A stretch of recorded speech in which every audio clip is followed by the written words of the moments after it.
Welcome everyone. काफ़ी time हो गया वीडियो को, तो आज हम एक नया कंसेप्ट सीखेंगे जिसको कहते हैं, आपने काफ़ी जगह ऐसे क्वेश्चंस देखे होंगे और काफ़ी ट्रिकी क्वेश्चंस होते हैं, ट्रेन कंसेप्ट। तो ये ट्रेन कंसेप्ट क्या होता है? ये टीएसडी का ही एक पार्ट है, टाइम स्पीड डिस्टेंस का।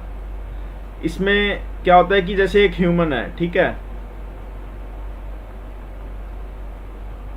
अब आपको कोई बिल्डिंग पार करनी है, या आपको कुछ एक यहाँ पे शॉप बनी हुई है, आपको क्या डिस्टेंस कवर करना है? ये वाला करना है, ठीक है। और ये वाला, मान लो यहाँ पे आपकी डेस्टिनेशन है, ये एक्स है, ये वाई है, तो एक्स प्लस वाई। अब आपकी फीट की लेंथ भी तो आपको कवर करनी है, बट वो तो बहुत मिनिमल होती है, तो इसको हम नेग्लिजिबल लेते हैं। शॉप है, उसको नेग्लिजिबल ले लेंगे।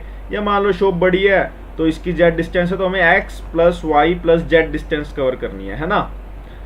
बट अब हम कंपैरिजन करते हैं।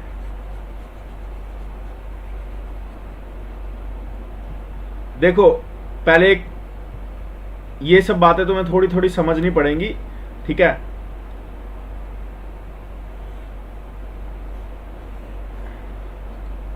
ये मैं मान लो कुछ ले लेता हूं,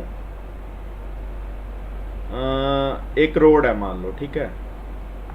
जैसे जीटी रोड हर जगह होती है, तो ये जीटी रोड है, मान लो इसका नाम जीटी रोड है, इतनी रोड है, ठीक है। तो अगर आप यहां पे हो, अब अपने फ्रेंड को क्या कहोगे कि आप कॉल करके कहोगे कि मैंने जीटी रोड कवर कर ली, ठीक है। तो कवर करने का मतलब क्या हुआ? आप यहां थे पहले, ठीक है, और आप यहां से यहां पहुंच गए। अब कोई बंदा, मान लो एक एक्स, ये एक्स बंदा है, ये वाई बंदा यहाँ पे फोन करके ऐसे कह देगा मैंने जीटी रोड कवर कर ली? नहीं, क्योंकि उसने कवर कहाँ करी? उसने तो इतना डिस्टेंस कवर करा, इतना तो रह ही गया, ठीक है। ये तो आपको बात आ गई समझ? ये तो बिल्कुल हमारी जो नॉर्मल बात होती है वो बात है, ठीक है। अब क्या हुआ कि कल को ना एक ट्रक आ गया, ट्रक भी जीटी रोड कवर करेगा, ठीक है। तो ट्रक यहां से स्टार्ट हुआ, ठीक है। और ट्रक एक केस में क्या होगा? पहला केस लेते हैं हम। पहला केस तो ट्रक यहां पे आ गया, ठीक है, यहां से चल के। दूसरे केस में क्या हुआ? यही वाला ट्रक यहां पे आ गया। तीसरे केस में क्या हुआ? ये वाला ट्रक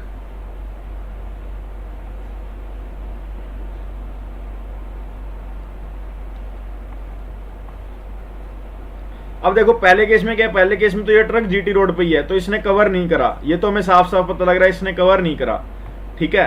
तो ये केस तो बिल्कुल नेग्लिजिबल ही है, ये तो गलत केस है। दूसरा केस देखो, यहां पे साफ साफ इसने कवर कर लिया, कुछ भी नहीं रहा, ठीक है। तो ये बिल्कुल ओके केस है। लेकिन ये वाला केस देखो, ये वाला सबसे डिफरेंट केस है। इसमें क्या कह सकते हैं कि इसने कवर किया है? नहीं किया ना इसने पूरा कवर। तो इसने आधा पार्ट कवर किया, लेकिन इसके फर्स्ट टायर ने तो कवर कर लिया, वो तो यहां से बेचारा चला था और यहां पे पहुंच गया, इसने भी कर लिया। लेकिन ये दो टायर्स हैं, जो ये वाले दो टायर्स हैं, ये रह गए पीछे। तो मतलब क्या है, मैं मतलब आपको क्या समझाना चाह रहा हूं, जब बड़ा व्हीकल होता है ना, जिसकी लेंथ बड़ी है, मान लो कोई व्हीकल है उसकी लेंथ बड़ी है, तो उसको ये चीज तो पूरी चलनी पड़ती है और अपनी लेंथ भी कवर करनी पड़ती है ना। यहाँ पे वो अपनी लेंथ नहीं कवर करी, अपनी लेंथ का मतलब उसका कुछ पार्ट रह गया। तो मतलब जब भी टाइम स्पीड डिस्टेंस में ऐसा कुछ हो कि रोड कवर करनी है, कुछ कवर करना है, तो उसको रोड की length plus length of own, मतलब लेंथ ऑफ व्हीकल भी कवर करनी पड़ेगी। अब इसमें होता क्या है, आप देखिए। अब हम देखेंगे कि ट्रेन कंसेप्ट में क्या होता है। इसमें वैरायटी 1 देखते हैं।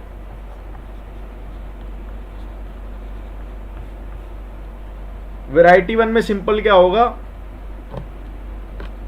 एक सेकेंड, अब थोड़ा क्लियरली सुनेगा आपको। वैरायटी 1 में क्या होगा कि वैरायटी 1 में ट्रेन जो है कोई पोल को क्रॉस करेगी।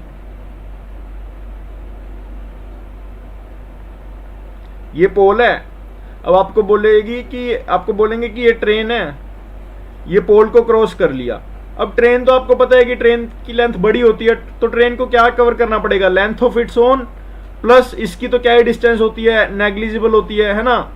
तो ये कुछ कवर नहीं करेगा, अगर इसकी दी ना हो तो मतलब नेग्लिजिबल, और ओपनली मोर फ्रीक्वेंटली ये दी नहीं होती, ठीक है। तो हमारा फॉर्मूला कहता है distance is equal to speed into time, ठीक है। तो मान लो distance is equal to speed into time. Distance क्या हो गया, ट्रेन की length, length of train, speed हो गई मान लो x एंड टाइम हो गया t। पहली वैरायटी तो ये हो गई। अब दूसरा देखो, दूसरे में क्या होता है, वैरायटी 2 में अब ट्रेन क्या स्टेशन से भी कवर करेगी, तो स्टेशन मान लो ये प्लेटफॉर्म है, ठीक है, ये प्लेटफॉर्म है, ट्रेन यहां से आ रही है, तो अब ट्रेन को क्या डिस्टेंस कवर करना है, x y एंड इसकी अगर लेंथ है z तो z, तो डिस्टेंस आ गया x plus Y plus z, train की स्पीड x और टाइम ले रही है t। समझ गए, ये समझ गए, ठीक है आप। अब तीसरा क्या है,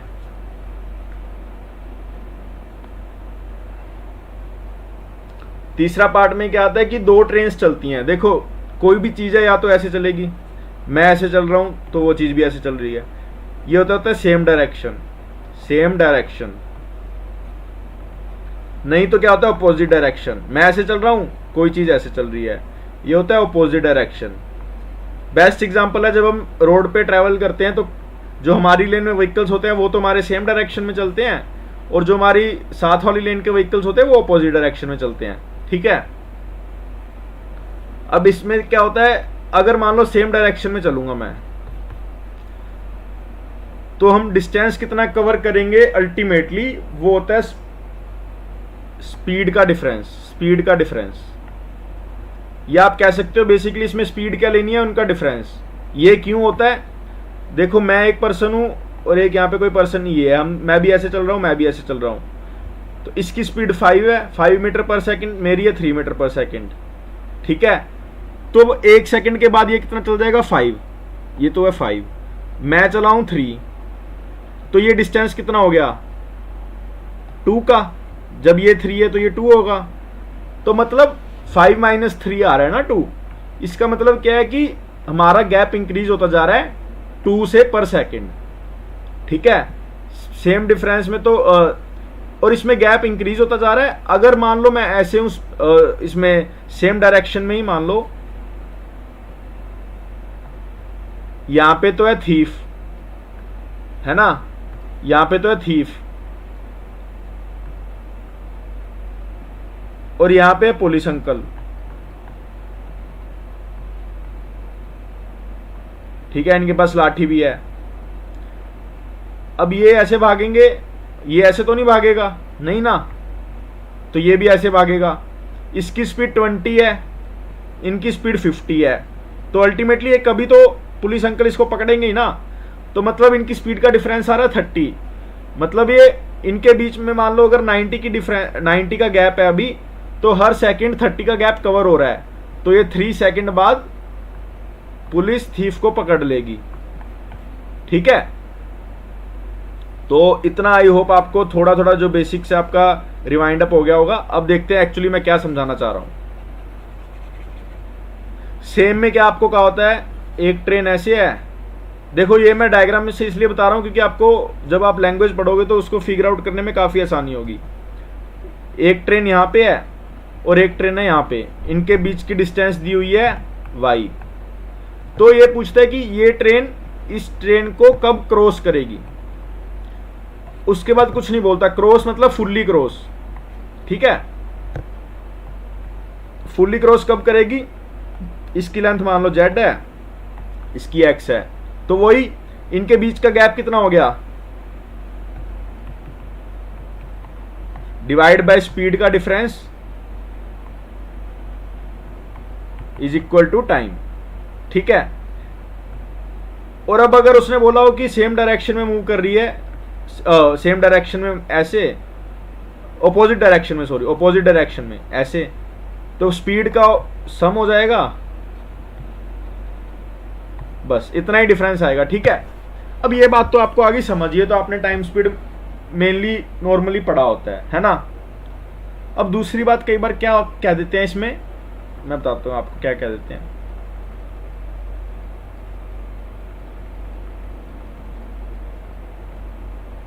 ये वाई तो ऐसे ही पड़ी रहने दो, ये ऐसे मूव कर रही है, ये ऐसे मूव कर रही है, ठीक है। मान लो यहाँ पे एक कैबिन में कोई बंदा बैठा है, अब वो पूछता है इस बंदे को ये ट्रेन कब क्रॉस करेगी, इस बंदे को ये ट्रेन कब क्रॉस करेगी। अब बंदे की लेंथ मैंने आपको बताया था, अगर यहीं बैठा है तो इसकी लेंथ तो कुछ होगी नहीं, तो इसकी तो लेंथ 0, तो इसकी लेंथ अगर x है तो मतलब अब डिस्टेंस हमें क्या लेंगे हम, x प्लस वाई। सबसे मेन टॉपिक अगर कोई उलझाने वाला आएगा तो ऐसे ही आएगा कि एक आदमी यहां बैठा है, और कभी कभी आ जाएगा आदमी ऐसे रन कर रहा है ना, कभी कभी आ जाएगा आदमी यहां बैठा है, कभी कभी आदमी करेगा रन कर रहा है, ठीक है। अब ये मैंने आपको सिर्फ कंसेप्ट बताया है, इसके बाद आपको क्वेश्चंस ट्राई करने हैं। क्वेश्चंस का भी हर क्वेश्चन का अलग तरीका होता है, ठीक है, लेकिन वो क्वेश्चन भी हम ट्राई करेंगे नेक्स्ट कुछ वीडियोस में। मैं क्वेश्चन लेके आऊँगा जो इसके ट्रेन से हो। मुझे किसी बच्चे ने कहा था कि ट्रेन का टॉपिक थोड़ा सा रिवाइंड अप करवा देना, तो मैंने सोचा चलो वो करवा देंगे, ठीक है। अब मैं आपको बता रहा हूँ कुछ फॉर्मूलेज, बहुत ही रैंडम फॉर्मूलाज है और बहुत ही इंपॉर्टेंट फॉर्मूलाज है, मतलब ऐसे कोई टॉपिक से नहीं है, लेकिन वो आपके बड़े यूज में आने वाले हैं। पहला तो देखो, सर्कुलर मोशन में अगर वो सेम डायरेक्शन में मूव कर रहे हैं,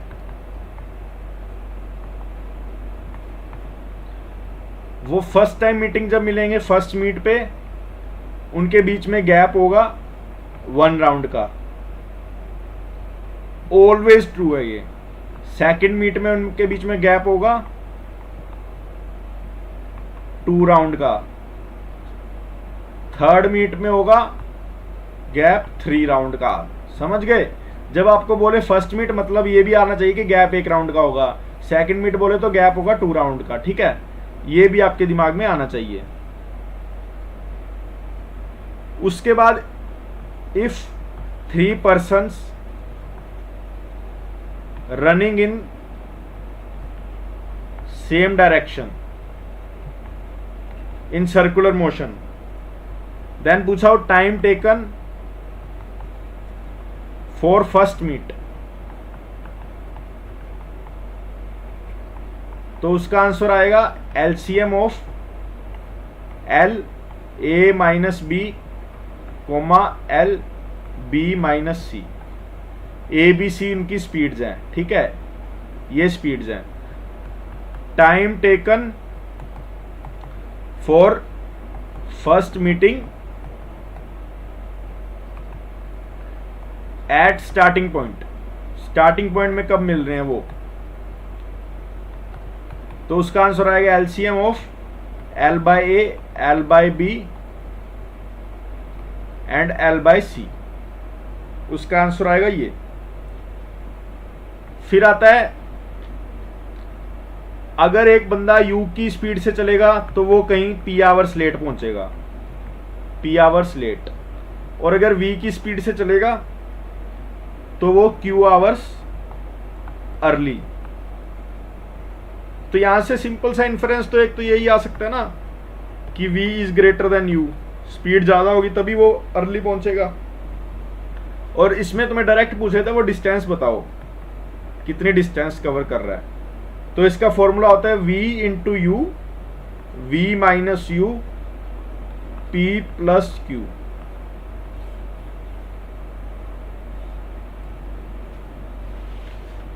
ये फॉर्मूला को आप याद कर लेंगे तो काफी बढ़िया रहेगा आपके लिए। उसके बाद क्वेश्चन आता है, देखो एक ये पता होना चाहिए, log a base to b को हम लिख सकते हैं log a by log b। इसको ऐसे भी लिख सकते हैं log a log b, base कोई भी ले सकते हैं अपनी मर्जी का, ठीक है। एक होता है a log b, c को हम लिख सकते हैं c log b a।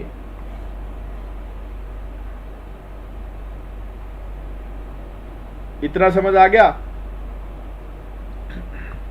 एक होता है GM स्क्वायर, मतलब ज्योमेट्री मीन का square, is equal to arithmetic mean into harmonic mean. ये भी बहुत जगह काम आ जाता है। देखो ये चीजें मैं इसलिए बता रहा हूं क्योंकि बाकी जो नॉर्मल स्टफ है वो तो आपने पढ़ा होगा, वो तो आप पढ़ रहे होंगे अभी कोचिंग से। ये चीजें क्या ये एकदम रैंडम आ जाती हैं और ये एप्लीकेबल हो जाएगी अगर आपको एग्जाम्स में, तो आपके जो कॉमन स्टूडेंट से मार्क्स जो ऊपर लाने का खेल होता है ना, वो यही क्वेश्चन से चलता है, क्योंकि बाकी क्वेश्चन तो सभी कर ही लेते हैं। अगर आपको नहीं पसंद आए तो आप इसको मत पढ़िए ये फॉर्मूलाज को, लेकिन अगर आपको लग रहा है कि हाँ यार कुछ तो है, तो आप एक बार देख सकते हैं इन फॉर्मूलाज को। कभी कोई पूछता है मैक्सिमम वैल्यू ऑफ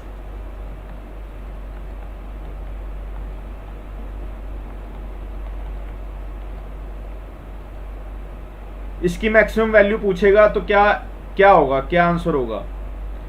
इसमें हमें बस एक चीज ध्यान रखनी है कि ये वाली टर्म पॉजिटिव हो, ये भी पॉजिटिव हो, लेकिन अब ये तो x है, तो मतलब इसमें कंडीशन क्वेश्चन में अगर दी होगी कि x a minus X greater than 0, मतलब x is greater than a दिया होगा, और b plus X greater than 0 मतलब x is greater than minus b दिया होगा, तब इसका आंसर क्या आएगा, a minus X by M कर देना और b plus X by N कर देना। ठीक है, इससे क्या होगा, आपको x की वैल्यू आ जाएगी, x की वैल्यू इसमें पुट करेंगे, ठीक है, तो आपको मैक्सिमम वैल्यू इसकी निकल जाएगी। एक डी अरेंजमेंट होता है। अब आपको ये सारी चीजें सुन के ना कुछ कुछ याद आने लगेगा, तो आप एक बार रिवीजन कर लेना सभी चीजें की। D2 की वैल्यू 1, D3 की वैल्यू 2, D4 की वैल्यू 9, D5 की वैल्यू 44, D6 की वैल्यू 265। बस इतनी वैल्यूज बहुत हैं याद करें।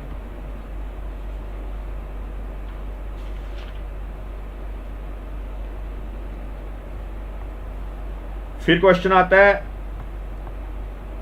सम ऑफ ऑल 4 डिजिट नंबर, 4 की जगह कुछ भी हो सकता है, using 1 2 3 4, repetition not allowed, repetition नहीं अलाउड। तो इसका आंसर क्या आएगा, 4 factorial by 4, 1 plus 2 plus 3 plus 4 और 1 1 1 1 1। ठीक है, अब मैंने ये क्या किया है, इसमें क्या करना है, पहले तो 4 डिजिट नंबर है तो यहाँ पे 4 फैक्टोरियल, उसी के नीचे 4 डिजिट नंबर है तो 4 आ जाएगा। जितने नंबर दिए हुए 1 2 3 4, 1 को ऐड, 2 को ऐड, 3 को ऐड, 4 को ऐड कर दिया, 1 1 1 1 4 टाइम्स 1 लिख दिया। ठीक है, ऐसे करना है। अब फॉर एग्जाम्पल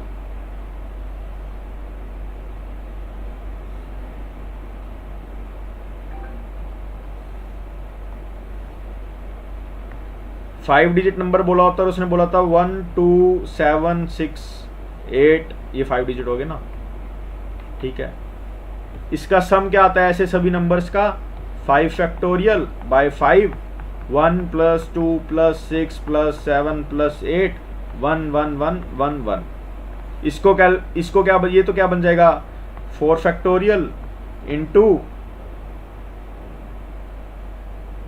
24 इंटू 1 1 1, ये होता है 24, 24 इंटू 24 इंटू 1 1 1 1 1 1, एक 1, तो 5 7 6 इंटू 1 1 1 1 1। तो इसको कैलकुलेटर से 1 मिनट में आंसर आ जाएगा, ये आंसर आपको पुट कर देना है, आपका काम बन जाएगा। नहीं तो पेपर में दिमाग लगाते रहो, ये क्वेश्चन बनेगा भी नहीं और आने के चांसेस भी हैं, क्योंकि ये पास्ट में आया हुआ है, तो ऐसा हम कह ही नहीं सकते कि ये नहीं आ सकता। अगर पास्ट में आया हुआ है तो प्रेजेंट में भी आ सकता है ना। अब ये बेस सिस्टम से, जिसको कुछ बच्चे कह रहे थे बेस सिस्टम का कुछ बता दो, एक आता है इसमें check whether number is even और ओड, ये चेक करना है। अब यहाँ पे कोई भी नंबर हो और बेस एन हो, तो ये बताना ये नंबर इवन होगा या ओड होगा। देखो, अगर ये वाला बेस, अगर ये बेस n होता है इवन, या होगा n ओड, है ना, या तो ओड होगा या इवन होगा। अब जब इवन होता है, इवन में कौन सा बेस आपको याद आएगा? 10, 10 बेस भी इवन है ना। तो उसमें हम क्या देखते हैं, अपने वाले 10 बेस में क्या देखते हैं? Last digit. तो इवन में क्या देखना है हमें? सिर्फ last digit of the number. वो इवन है तो नंबर इवन है, वो ओड है तो नंबर ओड है। और ओड बेस है तो उसमें देखना है हमें सम ऑफ डिजिट्स। ठीक है, अब देखो कैसे होता है ये।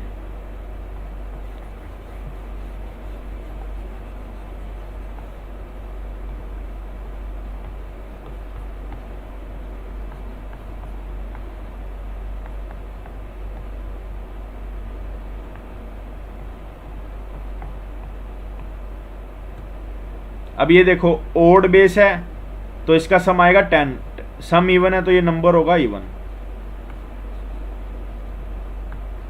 ये इवन है तो लास्ट का नंबर देखेंगे ये भी इवन है तो ये होगा इवन। लास्ट का नंबर देखेंगे ये होगा ओड। बेस ओड है तो सम देखेंगे, सम 16 है तो ये होगा इवन। ये नंबर होगा इवन, ये होगा ओड। अब इसमें क्या आता है?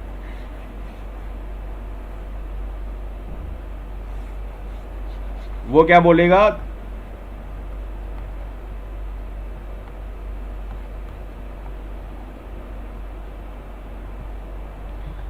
This given number is even, find n। Options दिए होंगे 5, 7, 3, 6। अब अगर ये इवन हो तो ये नंबर ओड आना चाहिए, मतलब ये इवन हो नहीं सकता। ये ओड है इसलिए ये नंबर इवन है, तो मतलब n ओड होगा। तो ये चॉइस तो हमारी कैंसिल हो गई।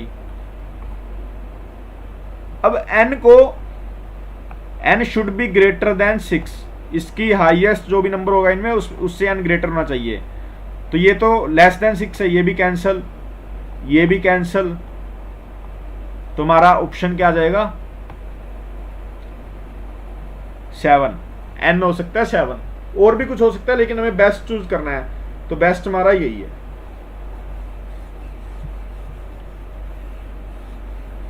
ठीक है, ये तो थी रैंडम रिवीजन। अब क्या है कि मुझे बच्चे देखो डीएम भी करते हैं कि ये कर दो, ये वाला क्वेश्चन प्रोवाइड कर दो। तो उससे बेटर है कि यार आप वीडियो के नीचे कमेंट कर दो। उससे क्या होता है ना कि मुझे पता लगता रहता है यार कि तुम्हारे में भी चैट होती लगती है, तुम्हें भी पता लगेगा कि कौन से टॉपिक्स पे नेक्स्ट वीडियो आएगी, क्योंकि जिसके ज़्यादा कमेंट्स होंगे उसी की वीडियो आएगी। और डीएम में यार सच में बहुत बार रिप्लाई करना थोड़ा मुश्किल हो जाता है, और मैं रिप्लाई ना करूँ तो फिर तुम्हें ऑफेंसिव लगता है या तुम्हें सही नहीं लगता, तो वो मेरे लिए भी सही नहीं है। मैं भी रिप्लाई टाइम नहीं मिलता तो मुझे भी सही नहीं लगता। तो इसीलिए कमेंट कर दिया करो, और वीडियोस के व्यूज़ तो काफ़ी दे देते हो पर लाइक्स भी कर दिया करो यार। उसमें पता लग जाता है कि अब जैसे जो लास्ट वीडियो है मैंने अपलोड की उसमें व्यूज़ तो है 200+, बट मेरे लाइक्स 2-3 है। तो मुझे पता नहीं लगता आपको समझ आई है या नहीं आई, आपको अच्छी लगी है या नहीं लगी, या 1-2 कोई अच्छी लगी है। तो वही चीज़ है, आप रिटर्न में मैं कुछ मांग नहीं रहा, बस इतना ही कर दो आप मेरे लिए, वो बहुत ज़्यादा है। ठीक है, और आपको कोई स्पेसिफिक हेल्प चाहिए हो मुझे कभी भी कमेंट कर देना। टेलीग्राम ग्रुप है उस पर मैसेज कर देना, और अगर आप अभी तक टेलीग्राम ग्रुप के पार्ट नहीं हो तो टेलीग्राम ग्रुप लिंक मेरा डिस्क्रिप्शन में है, उसमें ज्वाइन कर लेना। ठीक है, thank you and have a good day.